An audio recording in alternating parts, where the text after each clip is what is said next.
Is recording us. There we go. All right, today we're going to do the law of cosines. So you've got your 13.6 notes. And the law of cosines, we use this in the situation that you have side, side, side, or side, angle, side. You did do this in geometry last year. So go ahead and draw the triangle that I have there. And if you have side, side, side, you can really choose any of the three angles to find first. However, it's best to choose the largest angle first.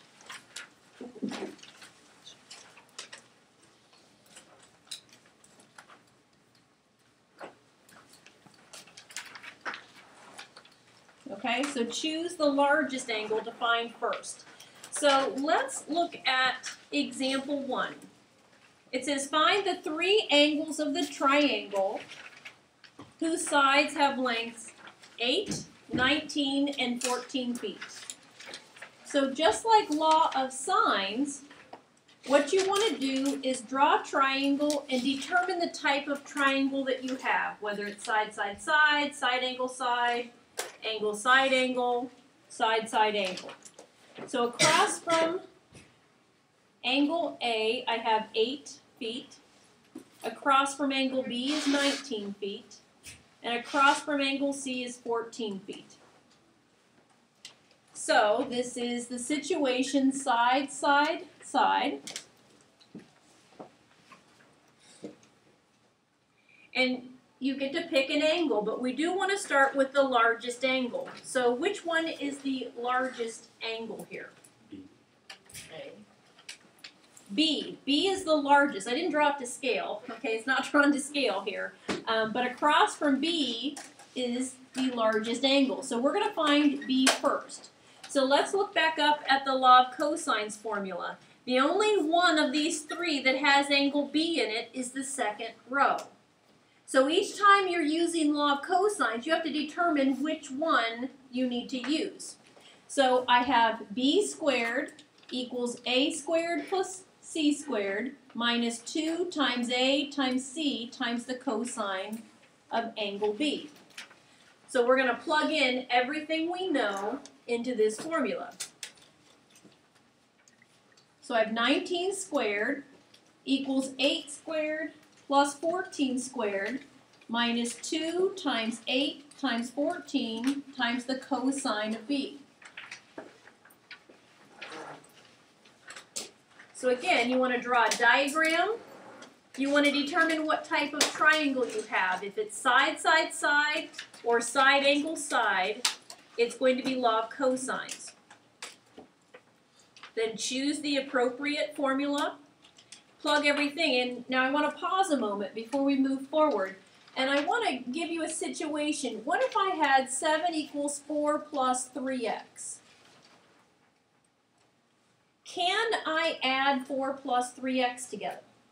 No, why not? Why can't I add the 4 plus 3x? They're not like terms. Good. They're not like terms. So take out your calculators. The nice thing about law of sines and law of cosines is we get to use our calculators a lot. So let's go ahead and start doing some number crunching. If I do 19 squared is 361. Of course, we know 8 squared is 64. 14 squared is 196. You're going to take 2 times 8 times 14, which is 224 cosine B. Now, the reason why I went off to the side and asked you, can we add 4 plus 3x together? And you all clearly knew that. No, they're not like terms. Well, what happens sometimes to students is that they try to add all three of these numbers, 64, 196, and the minus 224.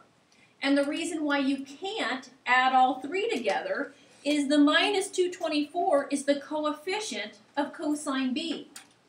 What I can do is I can add 64 plus 196 to get 260.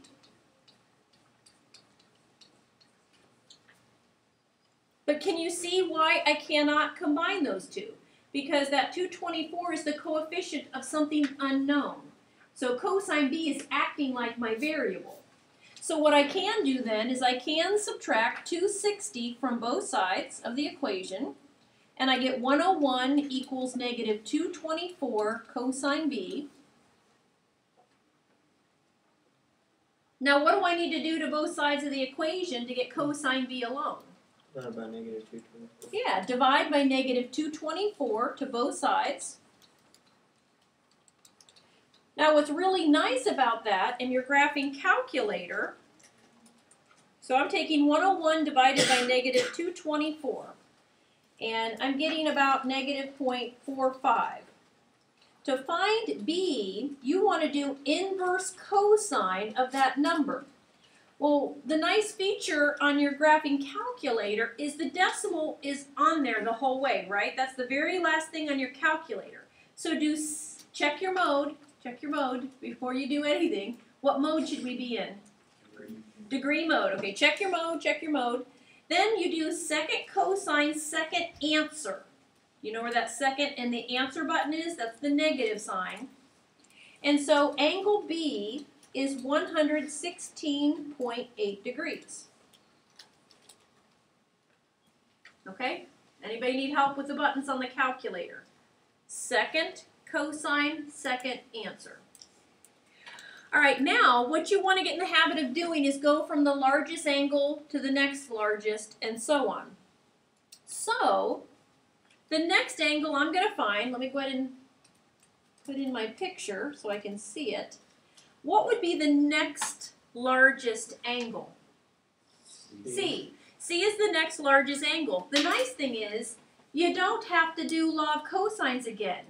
We can go to the law of sines. So I would have the sine of C over 14 equals 19 over the sine of 116.8 degrees. Okay? So when it says use the law of cosines, you only have to use it once, as long as you go from the largest angle to the next largest, because you can accidentally create a side-side angle situation that will give you a problem. All right, so let's cross multiple. Whoops, you guys, why didn't you catch me? You guys have to catch me on this. I just wrote that down backwards. Hold on.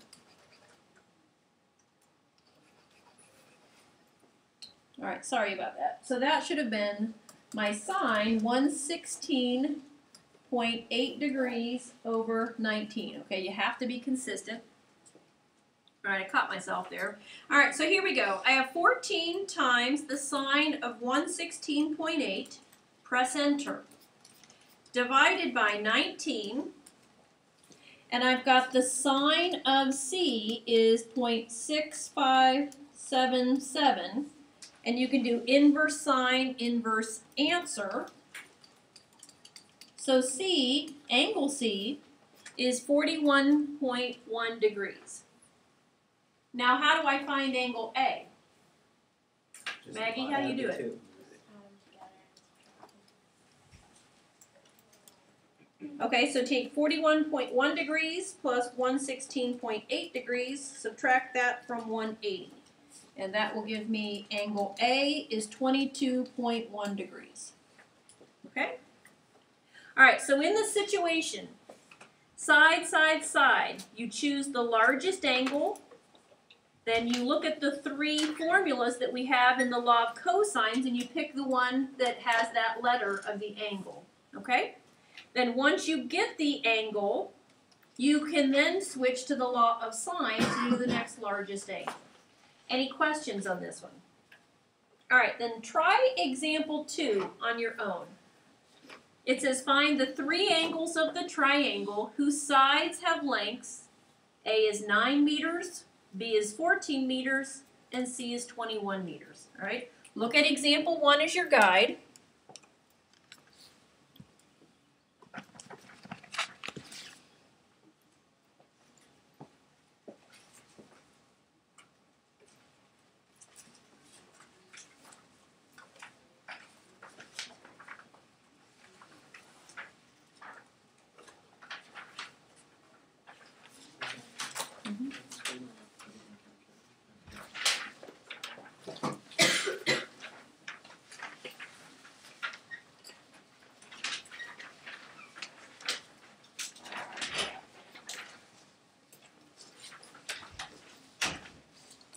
Is this for homework or? Yeah, what I'm passing out to you while you're working, this is your homework, but you're doing odds only, okay, on the worksheet tonight. You're not doing anything in the textbook. You're going to do just this worksheet, odds only. It's 12 problems. Be careful on 1 through 11. It's only asking you to find one thing. Then on 13 through 23 odds, you are asked to solve the triangle. You don't have any of it? Right. You're not going to do any work in the textbook. You're only going to do the worksheet tonight. Odds only.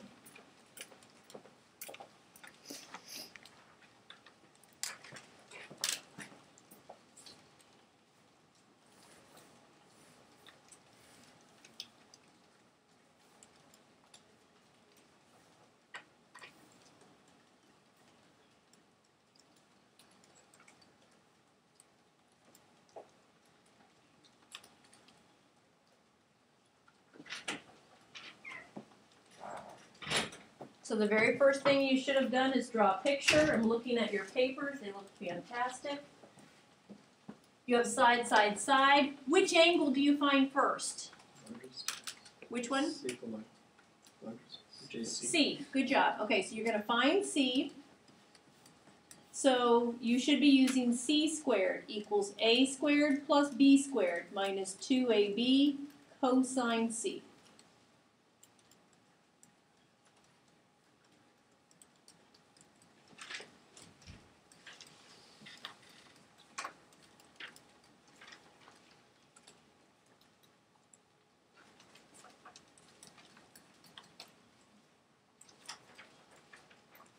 And once you get the hang of this, on my calculator, I often do the 9 squared plus 14 squared together, because I have to do that anyway.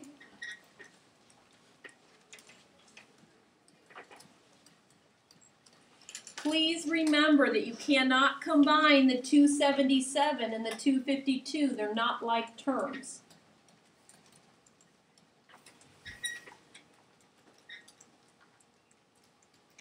So I subtract 277 from both sides of the equation, and then divide by negative 252.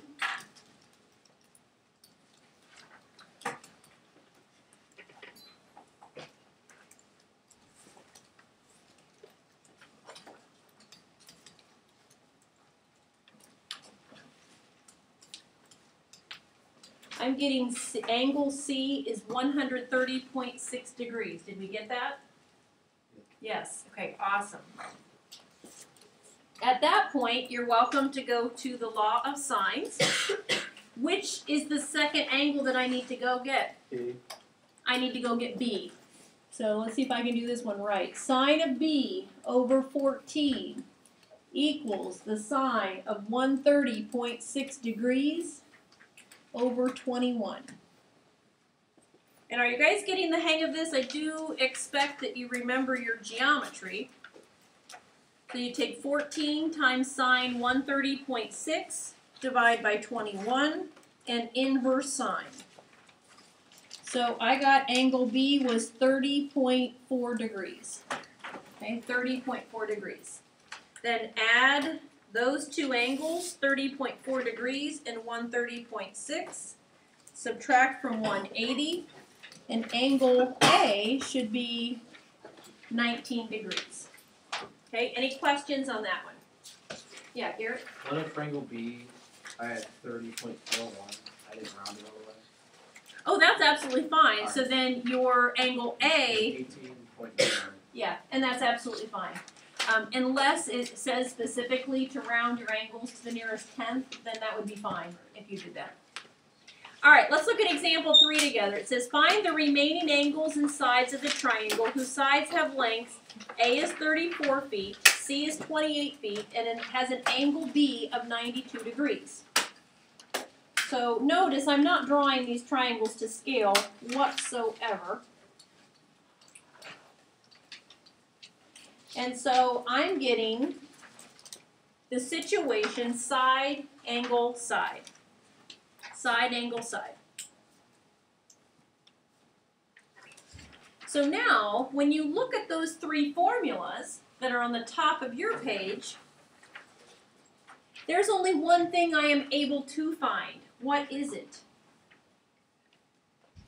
What's the only thing, Sophia? The other side. Yeah, you can only find side B. I don't have enough information to do angle A or angle C.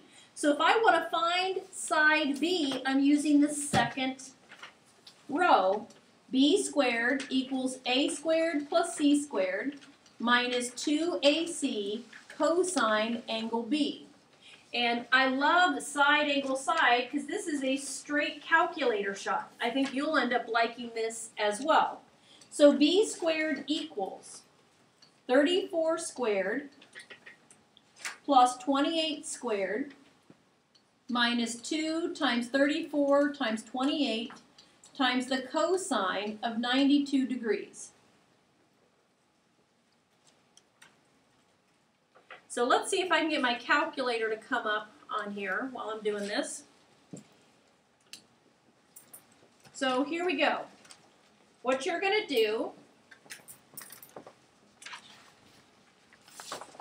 is we had 34 squared plus 28 squared minus 2 times 34 times 28 times cosine 92 and press enter. And this is actually equal to B squared, but I want to know what side B is. So what do I have to do to both sides of the equation to go from B squared equals this number to B? Square root. Okay, so I'm going to do square root, and then do you guys know that answer button? Second and the answer button. And so side B is about 44.8 feet. Any questions on the calculator keystroke? All right, so let me toggle back here. So B is 44.8, and that's feet. If there are units, include your units. All right, so now I can put that B is 44.8. Now I can use the law of sines to find a missing angle. And I could do A, let's do A first. So I would do the sine of A over 34 equals the sine of 92 degrees over 44.8. Okay, cross multiply and divide. 34 times the sine of 92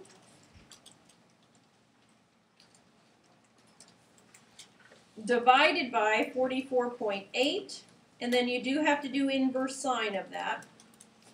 So I'm getting angle A is 49.3 degrees. If you're having trouble solving the law of sines, come in at lunch. I'll help you. That you did that in geometry, so I do assume you learned your geometry. So let's add now 92 degrees plus 49.3. Subtract from 180. And angle C then is 38.7 degrees. Okay? So let's go over the steps again. Draw a triangle, label the information given. If it's side, side, side, or side angle, side, use the law of cosines. Start with the largest angle. If it's a side, side, side, and then you won't have any difficulties.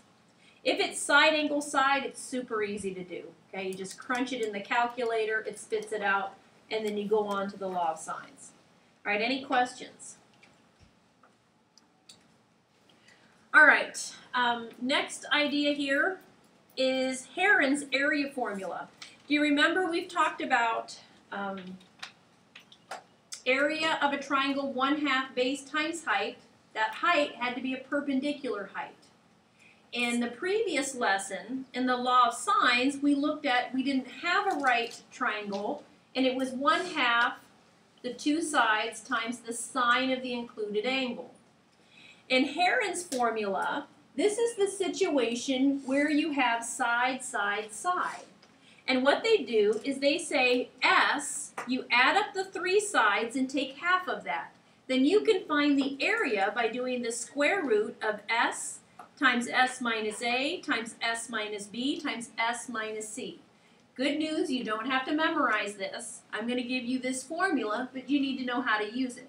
So let's look at example 4.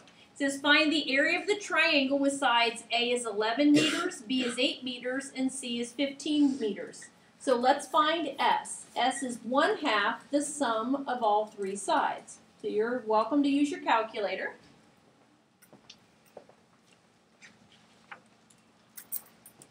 And I'm getting S is 17.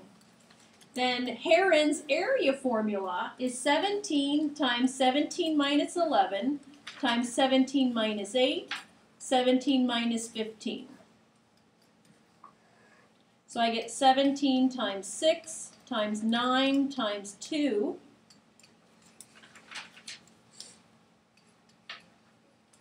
And honestly, you could have up here just typed in that whole thing, just like that, and it would have been just fine. I'm getting 42.8 meters squared. Remember, area has units squared. Okay, it's really, really straightforward. Example 5. The intersection of three streets forms a piece of land called a traffic triangle. It says find the area of the traffic triangle shown. So let me give you the triangle.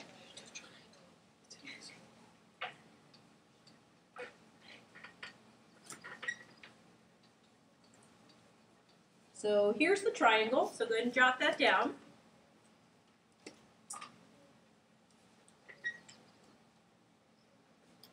And let me give you a head start. Find S by adding up the three sides and taking 1/2 of it, and then use Heron's area formula to find the area of that traffic triangle.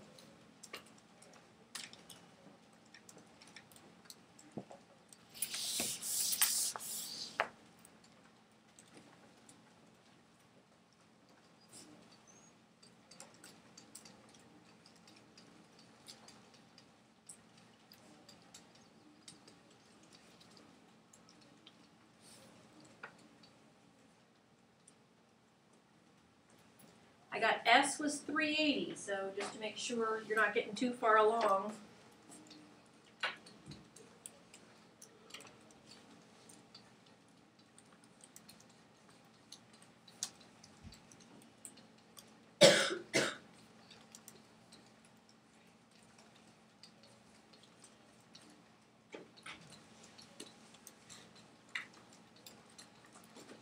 I can hear the calculators crunching.